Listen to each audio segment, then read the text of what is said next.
Maintenant, on va voir comment qu'on peut faire un simple trou percé avec la fonction assistance pour le perçage. On va regarder l'exemple du plan. Ici, le troisième trou, c'est un trou percé une demi, tout simplement. Alors, il n'y a pas de chambrage, pas de chanfreinage, il n'y a rien d'autre qu'un simple trou. Alors, dans l'assistance pour le perçage, on a l'option perçage. On sélectionne perçage. Et ici, on vérifie les options. Est-ce que c'est un perçage en impérial? Inch? Oui. Ensuite, ici, le type de perçage. En fait, il y a plusieurs options. Mais, en règle générale, on va utiliser toutes les tailles de perçage. En fait, ce que ça inclut, c'est que ça inclut toutes les dimensions possibles de forêt. On pourrait y aller par catégorie. Par exemple, je sais que je veux percer un forêt F, mais je veux les tailles de perçage des lettres. Et je peux sélectionner la taille des lettres. Elle va dire F ici, si je voulais avoir F.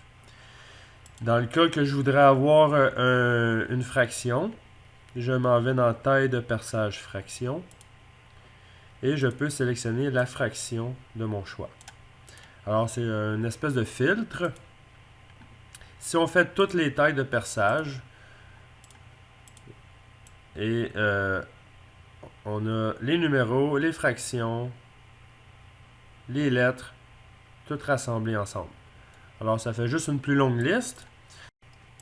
Dans notre cas, on va choisir la taille de perçage en fraction, parce que notre trou est en fraction.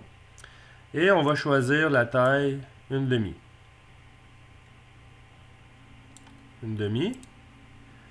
Ensuite, on pourrait afficher les valeurs en décimales, pour avoir une bonne référence. Si, par exemple, je sais pas moi, le 3364, au moins on sait que c'est 515 millièmes. Ça nous donne un aperçu en décimales.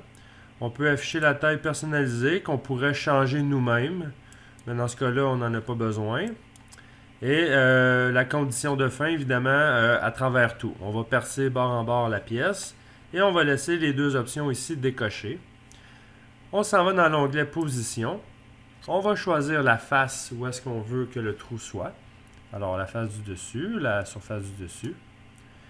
Et on va positionner aléatoirement notre trou.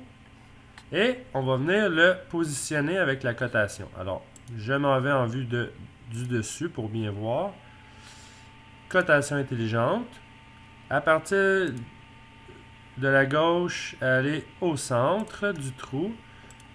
Je dois positionner le trou à 3 pouces. Et de l'arrière de la pièce, aller au centre du trou. Ça doit être à 750.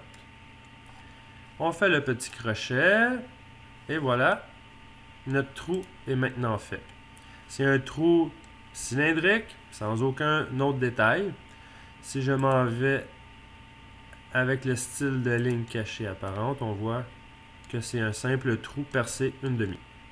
Et voilà pour le trou de perçage.